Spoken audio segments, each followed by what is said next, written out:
সালাম আলাইকুম প্রিয় ভাই এবং ভাবিরা। আপনি একটা জিনিস চিন্তা করেন, 11 মাস একটা ছোট্ট শিশু বাচ্চা প্রাইমারিতে পড়ে।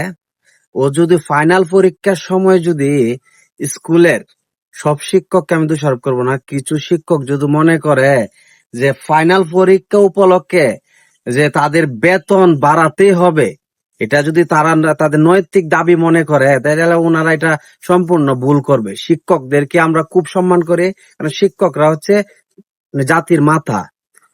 ওনারা কতটুক সুশিক্ষায় শিক্ষিত হয়েছে এই শিক্ষক গুলা, এটা এখন জাতির কাছে প্রশ্ন। ধরেন টোটাল বাংলাদেশের মধ্যে শিক্ষক ধরেন কয় লাখ আছে আমার জানা নাই, কিন্তু আপনি গার্ডিয়ান তো আছে কয়েক লক্ষ। তারা যদি এখন আপনাদের বিরুদ্ধে যদি আন্দোলনে নামে, তখন আপনারা কি করবেন? আপনারা পালানোর জায়গা পাবেন?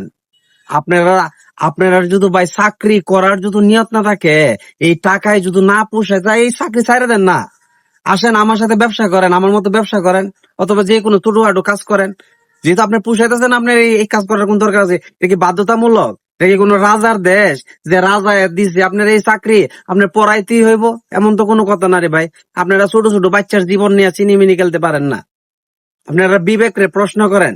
যদি প্রত্যেকটা ছোট বাচ্চার যদি গার্ডিয়ানরা যদি আন্দোলন করে প্রাইমারি স্কুলের শিক্ষকদের বিরুদ্ধে, তখন আপনারা আপনারা পালাইবার জায়গা পাবেন না। আর যারাই আন্দোলন করতেছে আপনি আপনি তাদের বায়োডাটা হাতায় দেখেন, তারা কোন দলের লোক ছিল এবং কত সনে চাকরিতে যোগদান করছে। আমার তো সন্দেহ হয় উনারা কি আসলে শিক্ষক, নাকি উনারা বিভিন্ন বিভিন্ন আপনার ইয়ার থেকে ফান্ড কালেক্ট করে আপনার দেশের মধ্যে অস্থিতিশীল আপনার স্থিতিশীল দেশকে অস্থিরতার দিকে আপনি ধাবিত করতেছে। এখনো সময় আছে। আপনি ছোট বাচ্চারা আপনি পড়ালেখার ক্ষতি না কইরা আপনারা আসেন। যদি ভাই মনে করেন যে আমার এই টাকা পুষায় না, কোনো সমস্যা নাই। বাংলাদেশ কয়েক লক্ষ গ্রাজুয়েট কমপ্লিট ছেলে মেয়ে যুবক যুবতী আছে যারা চাকরি পাইতেছে না। তারা আরো কম বেতনে যদি দেয় বাংলাদেশ সরকারে, এরপর এই পেশাটার মধ্যে যাবো। কারণ শিক্ষক পেশা হচ্ছে মহান পেশা, যেটারে আপনারা নোংরা পেশা হিসাবে বর্তমানে দাপিত করছেন। ধন্যবাদ সবাইকে। আল্লাহ হাফেজ।